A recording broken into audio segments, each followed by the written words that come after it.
안녕하세요. 다가오는 주일은 이수관 목사님께서 3월 연구월을 마치시고 다시 사무엘서로 주일 설교를 해주시기에 오늘 묵상 성경 공부는 주일 설교 본문인 사무엘상 3장 1절에서 4장 1절까지 함께 공부하도록 하겠습니다. 먼저 3장 1절을 보시면 어린 사무엘이 엘리 곁에서 주님을 섬기고 있을 때이다. 그때에는 주님께서 말씀을 해주시는 일이 드물었고 환상도 자주 나타나지 않았다. 오늘 성경부 첫 번째 질문입니다. 본문에서 한나의 서원 기도에 따라 사무엘이 어린 나이에서부터 엘리 곁에서 즉 대제사장 엘리의 지도 아래서 하나님을 섬기고 있을 때 이스라엘에 전반적으로 두 가지가 없었음을 알 수 있습니다. 그 당시 이스라엘 민족에게 없었던 두 가지는 무엇입니까? 본문에서 첫 번째 없었던 것은 주님께서 말씀해 주시는 일이 드물었다고 합니다. 즉 이스라엘이 영적으로 어두운 시기를 지나고 있었음을 알 수 있습니다. 그 정도가 대제사장 엘리의 아들들이 악행을 저지르고 있을 정도로 영적으로 그리고 도덕적으로 어두움의 시기를 지나가고 있었음을 이야기하고 있습니다. 두 번째 없었던 것은 환상도 본문에서 환상도 자주 나타나지 않았다라고 하고 있습니다. 구약에서 하나님과 소통의 방법으로 환상을 통해서 말씀하시기도 하셨습니다. 예를 들어 창세기 15장 1절에 보시면 이런 일들이 일어난 뒤에 주님께서 환상 가운데 아브라함에게 말씀하셨다. 아브라함아 두려워하지 말아라. 나는 너의 방패다. 내가 받을 보상이 매우 크다. 그리고 다니엘서 7장 1절에 보시면 벨사살이 바벨론 왕이 된 첫 해에 다니엘은 잠자리에서 꿈을 꾸면서 머릿속으로 환상을 보고 그 꿈을 적었다. 오늘 본문에서 환상으로 하나님의 뜻과 인도를 보여주시지 않았음을 저희가 알 수 있습니다. 그만큼 이스라엘 민족을 불순종과 제사장의 타락으로 인한 영적 황폐함을 보여주고 있습니다. 다음 2절에서 3절을 보시면 사무엘에게 하나님의 말씀이 임할 때 주변 상황을 묘사하고 있습니다. 2, 3절 어느 날 밤 엘리가 잠자리에 누워 있을 때였다. 그는 이미 눈이 어두워져서 잘 볼 수가 없었다. 사무엘은 하나님의 궤가 있는 주님의 성전에서 잠자리에 누워 있었다. 이른 새벽 하나님의 등불이 아직 환하게 밝혀져 있을 때에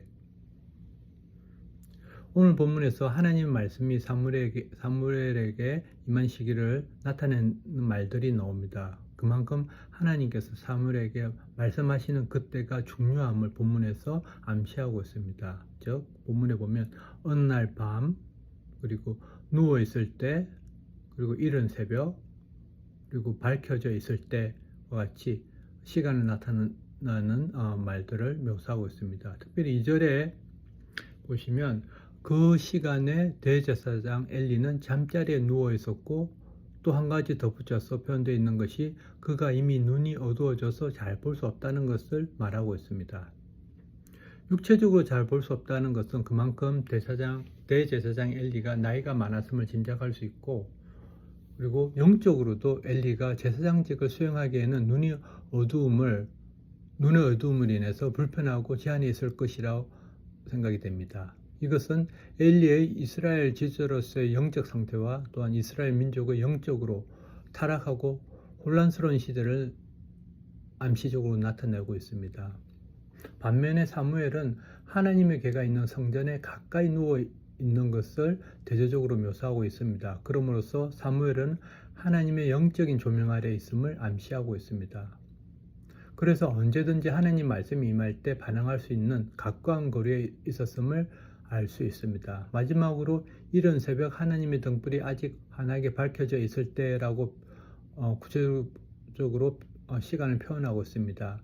그 당시 하나님의 등불은 출애굽기 27장에 나와 있는 말씀인데 밤에 성막을 밝히는 것으로 해가 뜨기 전에 새벽까지 켜져 있었던 것입니다. 그래서 본문에서 아직 하나님의 등불이 환하게 밝혀져 있다는 것은 시간적으로 아직 새벽이 이르지 않은 아직도 새벽임을 알 수 있습니다.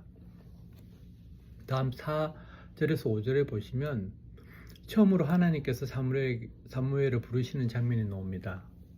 주님께서 사무엘아 사무엘아 하고 부르셨다. 그는 제가 여기 있습니다 하고 대답하고서 곧 엘리에게 달려가서 부르셨습니까? 제가 여기 왔습니다 하고 말하였다.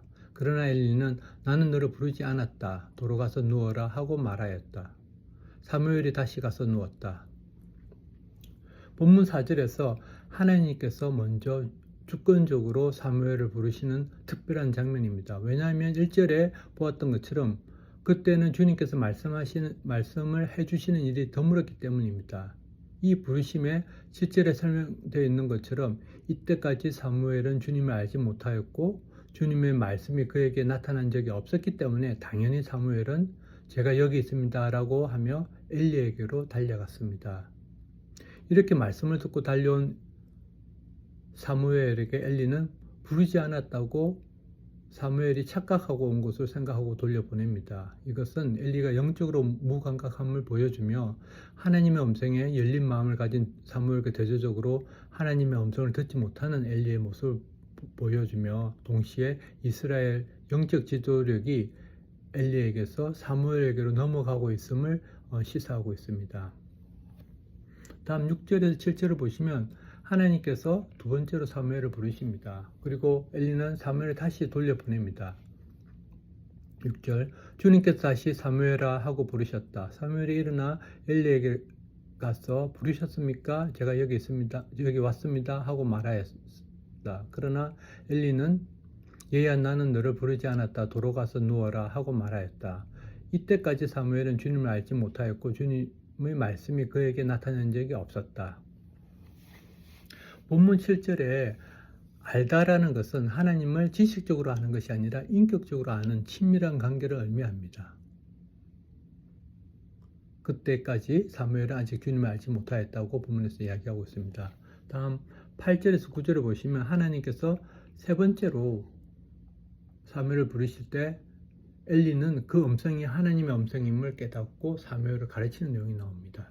8절 주님께서 사무엘을 세 번째로 부르셨다. 사무엘이 일어나 엘리에게 가서 부르셨습니까? 제가 여기 왔습니다 하고 말하였다. 그제야 엘리는 주님께서 그 소년을 부르신다는 것을 깨닫고 사무엘에게 일러주었다. 가서 누워 있거라. 누가 너를 부르거든 주님 말씀하십시오. 주님의 종이 듣고 있습니다 하고 대답하여라. 사무엘이 자리로 돌아가서 누웠다. 본문 8절에서 하나님께서 세 번째로 사무엘을 부르시는 것을 깨달은 엘리는 9절에 사무엘에게 주님 말씀하십시오. 주님의 종이 듣고 있습니다 라고 이야기하며 그것이 하나님의 부르심이며 그렇게 하나님의 말씀이 임할 때 겸손과 순종의 태도로 임해야 함을 엘리는 사무엘에게 가르치고 있습니다. 그리고 하나님의 주권으로 이스라엘 백성들에게 선지자로서의 역할이 엘리 자신에게서 사무엘에게로 넘어가는 것을 인정하며 순종하는 모습을 보게 됩니다. 다음 10절에서 14절은 하나님께서 사무엘에게 나타나시어 말씀하는 장면입니다. 10절 그런 뒤에 주님께서 다시 찾아와 곁에 서서 조금 전처럼 사무엘아 사무엘아 하고 부르셨다. 사무엘은 말씀하십시오. 주님의 종이 듣고 있습니다 하고 대답하였다. 주님께서 사무엘에게 말씀하셨다. 내가 이제 이스라엘에게 어떤 일을 하려고 한다. 그것을 듣는 사람마다 무서워서 귀까지 멍멍해질 것이다.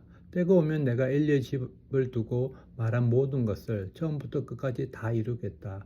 엘리는 자기의 아들들이 스스로 저주받을 일을 하는 줄 알면서도 자식들을 책망하지 않았다. 그 죄를 그는 이미 알고 있다. 그래서 나는 그의 집을 심판하여 영영 없애버리겠다고 그에게 알려주었다. 그러므로 나는 엘리의 집을 두고 맹세한다. 엘리의 집 제약은 재물이나 예물에도 영영 씻지 못할 것이다. 오늘 성경공부 두 번째 질문입니다. 하나님께서 사무엘에게 어떻게 나타나시며 또한 말씀하신 내용은 무엇입니까? 10절에 보시면 하나님께서 사무엘을 직접 찾아가셔서 하나님의 임재를 직접적으로 보이시는 모습이 주님께서 다시 찾아와 곁에 서서라고 표현되어 있습니다. 이것은 역사적인 순간입니다. 사사의 시대에서 예언자의 시대로 전환을 보여주며 사무엘에 의해 이스라엘 역사에서 첫 번째 왕에게 기름 붓는 일들이 이후에 일어나게 됩니다. 이 하나님의 부르심에 사무엘은 말씀하십시오. 주님의 종이 듣고 있습니다. 라고 순종의 모습으로 반응합니다. 하나님께서 사무엘에게 말씀하시는 내용은 엘리 집안의 몰락입니다.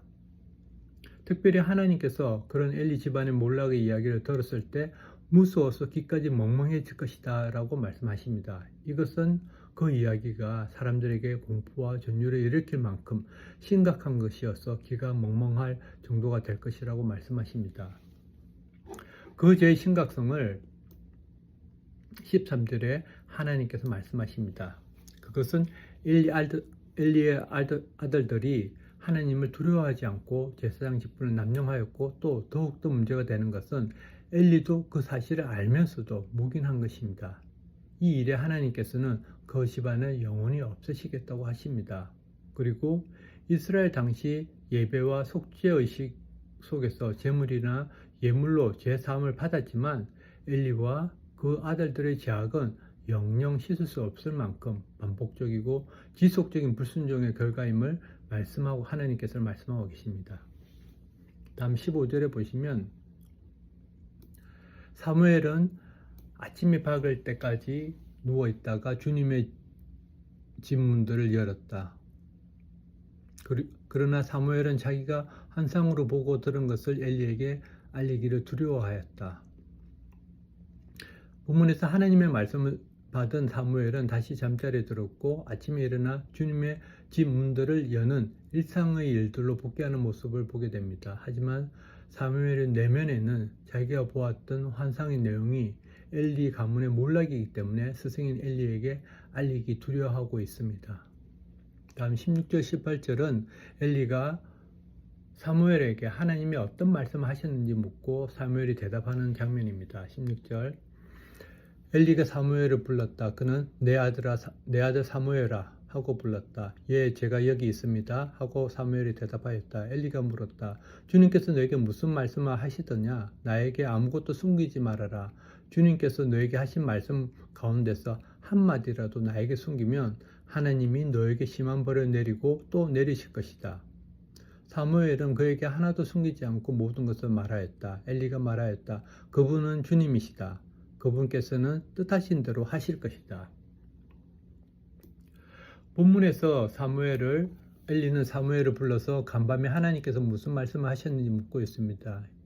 이와 같은 이야기는 하나님께서 이제 사무엘과 소통하기를 원하신다는 것을 엘리가 이해하고 있으며 사무엘이 이제 이스라엘의 예언자로 하나님께서 부르셨음을 알고 있다는 것을 암시합니다. 그리고 아무것도 숨기지 말라고 이야기한 것은 엘리 스스로도 사무엘에게 말씀하신 하나님의 메시지가 염려가 되고 두려움을 갖고 있었던 것을 인식하고 있다는 것을 나타냅니다. 그래서 사무엘은 하나도 숨김없이 모든 것을 정직하게 말하게 됩니다. 이에 엘리는 그분은 주님이시다 라고 말하며 하나님의 주권과 권위를 인정합니다. 그래서 그분께서 뜻하신 대로 하실 것이다 라고 이야기합니다.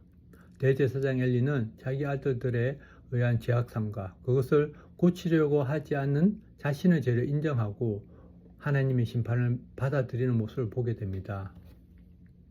하지만 엘리는 그 하나님의 심판의 말씀에 통회하는 마음으로 회개하는 모습은 본문에서 찾아볼 수가 없습니다.